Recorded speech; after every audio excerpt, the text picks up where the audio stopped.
Heart beat scan ఒక్క second లోనే world class 640 slide CT scan ఇప్పుడు మీ విస్టా ఇమేజింగ్ బంజారా హిల్స్ లో.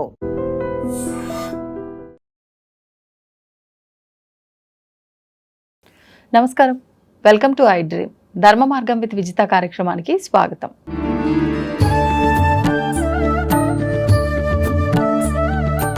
నమస్కారం అండి. శ్రీమాత్రే నమః.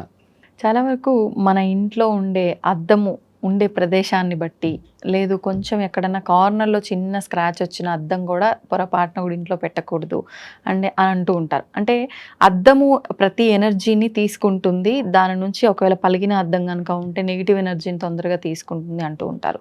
అసలు ఇవన్నీ వింటుంటే చాలా వరకు అంటే మూఢనమ్మకాలను కొట్టిపారేయాలనిపిస్తుంది. ఎంతవరకు వాస్తవం, ఇవి ఎంతవరకు నమ్మొచ్చు? నిజంగా దోషం అంటారా పగిలిన అద్దం ఇంట్లో ఉండటం? సర్వమంగళ మాంగళ్యే శివే సర్వార్థ సాధకే శరణ్యే త్రయంబకే గౌరీ నారాయణీ నమోస్తుతే. అద్దం అనేటువంటిది చాలా ముఖ్యమైనటువంటిది మన హిందూ సంప్రదాయంలో. దాన్ని వాస్తుశాస్త్రరీత్యా కూడా ఏ దిక్కుని పెట్టాలి, ఏ దిక్కుని పెట్టకూడదు అనేటువంటి విషయాలు కూడా మనకి శాస్త్రంలో చెప్పబడినాయి. అయితే ఇప్పుడు అది పగిలితే ఉంచాలా, తీసేయాలా? పగిలిన అద్దం ఉంటే దోషమా? తర్వాత అది ఇంట్లో కనుక పెట్టుకుంటే ఏమైనా దోషమా అనేది ఆలోచన చేస్తే, ఇక్కడ ప్రతిదాన్ని మనం మన వేదకాలంలోంచి మనం చూడాల్సి వస్తుంది. నిజంగా చెప్పాలి అంటేనమ్మా, అది ఎనర్జీస్ని మీరు ఇందాక అన్నారు, నెగిటివ్ ఎనర్జీ, ఇట్లా పాజిటివ్ ఎనర్జీ అనేటువంటిది అద్దంలో రిఫ్లెక్షన్స్ ఉంటాయి అని చెప్పి.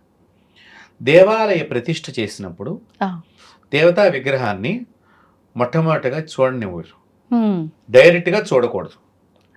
అద్దంలో దాని బింబాన్ని చూడాలి, చూసి నమస్కరించాలి అద్దంలో. ఈ అద్దము అక్కడ మంత్రశక్తి ద్వారా ఈ అద్దాన్ని చూపించినప్పుడు ఆ అద్దం ఒక్కొక్కసారి పగిలిపోతుంది ఆ శక్తికి. అలా పగిలిపోయినటువంటి సందర్భాలు చాలా దేవాలయాలకు జరిగినాయి. మీరు మన యూట్యూబ్స్లోకి వెళ్ళి ఇట్లాగా నేను చెప్పిన దాని గురించి చూస్తే కూడా పగిలిపోయినటువంటి వీడియోస్ కూడా కొన్ని చోట్ల జరిగిన సంఘటనలు కొంతమంది అప్లోడ్ చేసినవి కూడా వాస్తవాలు. ఇవన్నీ కూడా పాండురంగస్వామి విగ్రహ ప్రతిష్ఠ జరిగినప్పుడు అంటే తీవ్రమైనటువంటి శక్తి కేంద్రాల్లో ఇలాంటివి మనకి కనిపిస్తూ ఉంటాయి. అంటే అక్కడ మంత్రబలము, యంత్రబలము కొంతమన్నా చిన్నగా చిట్లుస్తుంది ఇట్లాగా ఆ అద్దం. తర్వాత అద్దాన్ని తీసేసేయమని చెప్తారు. ఎందుకంటే ఒక్కసారి వచ్చే శక్తిని మనం చూస్తే గనక ఆ శక్తిని తట్టుకునే శక్తి మనలో ఉంటుందో ఉండదో, అద్దం తట్టుకునే శక్తి ఉంటుంది. అందుకనే మనకి కొన్ని చోట్ల ఈ దోషాలు వచ్చేటువంటి స్థానంలో అక్కడ ఒక అద్దాన్ని పెట్టండి అంటారు. ఇప్పుడు మనకి వరుసగా 3 డోర్లు ఉన్నాయి, వరుసగా 3 డోర్లు ఉండకూడదని ఒక సంఖ్య ఉన్నది. అంటే ఇట్లా లైన్ గా ఒకదానికి ఎదురుగుండా ఒకటే ఎదురుగుండా.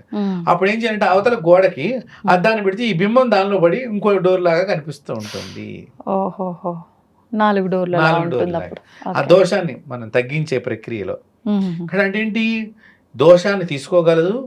ఆ తీసుకున్న దోషాన్ని తనకి ఎక్కువగా ఉన్నప్పుడు దాని భిన్నమైపోతుంది ఆటోమేటికల్లీ. ఇలాంటి పగిలిపోయినటువంటి అద్దాలు ఎప్పుడు కూడా ఇంట్లో పెట్టుకోకూడదు, దానివల్ల అశుభము.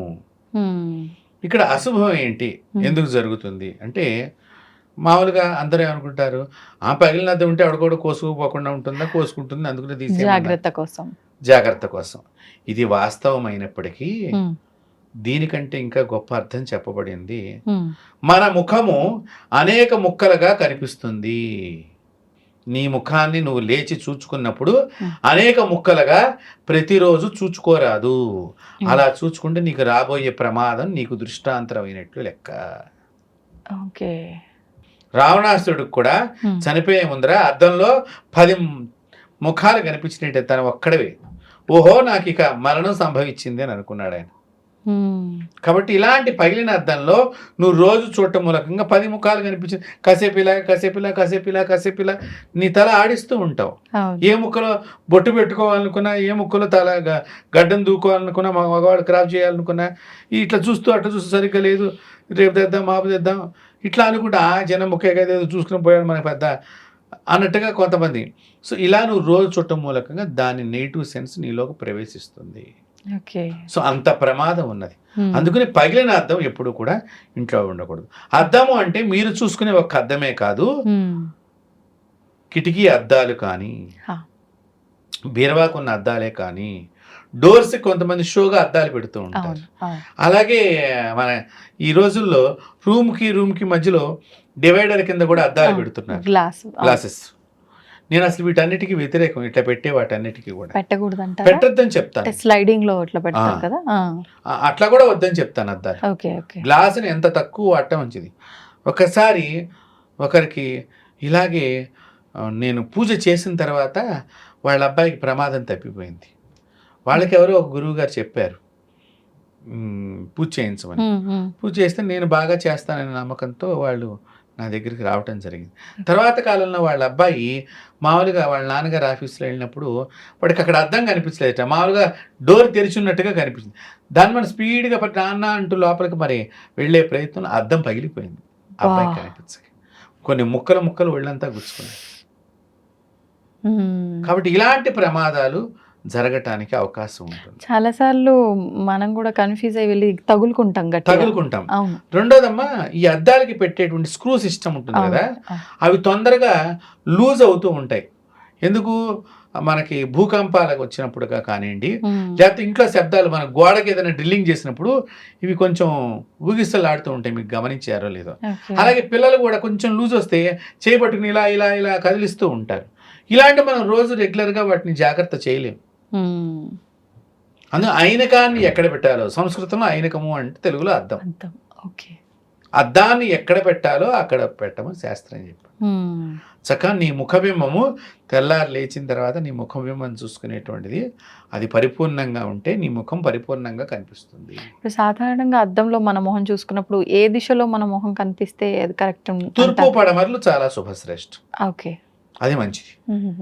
కాబట్టి అలాంటి పగిలిపోయినటువంటి అద్దాలను కనుక ఇంట్లో ఉంచుకుంటే నీ తలకాయ 10 ముక్కలుగా కనిపిస్తూ ఉంటుంది.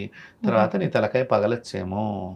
కాబట్టి అలా పగలకుండా ఉండటానికి ఒకటి సైంటిఫిక్గా కూడా ఏంటంటే గాజు ముక్కలు గుచ్చుకుంటే చాలా ప్రమాదకరమే. అవి లోపలికి ఒక్కొక్కసారి కంట్లోకి కూడా పోవచ్చు. ఇక్కడ ఎక్కడన్నా చేయికో కాలుకో తగిలిందంటే డాక్టర్తో కోసి దాన్ని బయట ఇలా కనుబొమ్మ లోపల పడితే చాలా తిన్న నరస్సు అంటే కదా. అంత ప్రమాదం నీకు సంభవించకుండా ఉండటానికి వేదాచారాన్ని, సనాతన ధర్మాచారాన్ని పాటించేటువంటి వాళ్ళు పగిలిన అద్దం ఇంట్లో ఉంచరాదు. ఇప్పుడు మనం చూసుకునే అద్దమైనా ఇంట్లో గాజు వస్తువులు, కప్పు హ్యాండిల్ పలిగిపోయినా కొంతమంది అలాగే ఉంచుకుంటారు. కొంచెం శాసర్ ఎక్కడైనా క్రాస్ కొంచెం పగిలినా అది తీసేయడం ఎందుకులే కొద్దిగా కదా అని పక్కన పెడుతూ ఉంటారు. అండ్ మొబైల్ ఫోన్స్ ప్రతి క్షణం మన చేతిలో ఉంటాయి. మొబైల్ పైన గ్లాస్ పగిలిపోయినా కూడా చాలా వరకు అలానే వాడుతూ ఉంటారు. ఇక్కడ కూడా ఎఫెక్ట్ అవుతుంది అంటారా? ఎఫెక్ట్ అవుతుందమ్మా. మీరు గమనించారు లేదు చూడండి, ఇప్పుడు మామూలుగా మీరు ఫోన్ ముట్టుకోగానే నల్లగా కనిపిస్తుంది. అవును. మీరు లాక్ ఓపెన్ చేసినప్పుడు దాని వెలుగు బయటకు వస్తుంది. అప్పుడు ఆ నల్లగా దానిలో నీ ముఖం ఫోకస్ అవుతుందా లేదా? చాలా వరకు అలానే చూసుకుంటాం కూడా బయట ఉన్నప్పుడు. అవును. కాబట్టి అక్కడ అట్లా ఉంటుంది. అవును. తర్వాత ఆ పగిలిపోయిన అద్దాలు మీరు గమనించారు లేదో చాలా షార్ప్ గా ఉండి కోసుకుంటాయి కూడా ఒక్కొక్కసారి. చేతుల్లో దిగబడిపోయిన వాళ్ళు కూడా ఉన్నారు. కాబట్టి ఇలాంటి ప్రమాదాలు సంభవిస్తాయి. కాబట్టి అందుకని అద్దాలకు సంబంధించినటువంటి విషయం ఏదైనా కూడా చాలా మన ధర్మశాస్త్రం ప్రతిదాన్ని కూడా ప్రకృతితో ముడిపెడుతూ మన ఒంటి జాగ్రత్తని చేసింది. అందుకని ఎప్పుడు కూడా ధర్మశాస్త్రాలను గౌరవించాలి. శాస్త్రాన్ని గౌరవించడం వల్ల నీకు లాభం, కానీ శాస్త్రానికి ఏమిటి లాభం అంటే నిన్ను రక్షించాననేటువంటి లాభం, దానికి ఆనందం, నిన్ను రక్షించాను అనే ఆనందం. కాబట్టి అది మనం తెలుసుకోవాలి.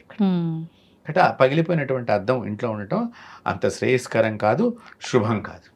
కాబట్టి తీసివేయటమే మంచిది. ఓకే. ఎలాగో మీరు బీరువాకి అద్దం అన్నారు కాబట్టి అసలు బీరువాకి అద్దం ఉండేటట్టుగా తీసుకోకూడదంట అని ఈ మధ్యకాలంలో చాలా మంది అనుకుంటున్నారు. నిజంగా అలా బీరువాకి అద్దం ఉండేటట్టు తీసుకోకూడదంటారా? అంటే సహజంగా బీరువా మనం నైరుతి దిశలో పెడతాం. నైరుతిలో మనకు మాస్టర్ బెడ్రూమ్ ఉంటుంది. అవును. సో అలాంటి ప్రదేశాల్లో ఇట్లాంటి అద్దాలు ఉండకుండా ఉండటం పెద్దవి కొంత మంచిది. తర్వాత బీరువాలో లక్ష్మీ స్వరూపం మనకి సహజంగా మంచం దగ్గరగానే బీరువా ఉంటుంది. కాబట్టి ఇది అంతర్లీనంగా ఉండేటువంటి వ్యవహారం కాబట్టి నేను అంతకంటే ఎక్కువ చెప్పలేను కాబట్టి సో అది అంత శుభప్రదం కాదు. రెండోది ముఖాన్ని చూసుకోవటానికి అద్దం చెప్పారు కానీ మిగతా శరీరం అంతటా చూడటానికి అద్దం చెప్పలేదు. మన కాళ్ళు తగులుతాయి అద్దానికి, అది లక్ష్మీ స్వరూపం అని చెప్పారు. ఓకే. కాబట్టి మన కాళ్ళు తగలకూడదు. మీరు సహజంగా బీరువా దగ్గర నిలబెట్టేటప్పుడు మోకాళ్ళు అవన్నీ తగులుతూ ఉంటాయి చాలా మటుకు. ఇక్కడ అలాంటివి కాబట్టి అందుకని బీరువాకి అద్దం లేకుండా ఉండటం మంచిది. ఓకే ఓకే, ధన్యవాదాలండి. నమస్తే. And for more videos, Please subscribe to iDream. Please subscribe to iDream. Please subscribe iDream. And please subscribe to iDream. For more videos, subscribe to iDream. please like, share, and subscribe to the channel. Congratulations, iDream. Subscribe to iDream. Subscribe to iDream. So subscribe to iDream Media. iDream team అందరికి huge congratulations. Please subscribe iDream Media. Please subscribe to iDream. Subscribe iDream. Please subscribe to iDream. iDream అంటే నా కళల ఛానల్ను subscribe చేసుకున్న నోరు తిరుగుతలేదు, మీరైతే గంట గుర్తు కొట్టండి. For more such videos, please subscribe to iDream. Subscribe to iDream. Please subscribe to iDream. Please subscribe iDream Media. Please do subscribe to iDream. Please subscribe to iDream Media. For best entertainment and information, please subscribe iDream. And don't forget to subscribe to iDream.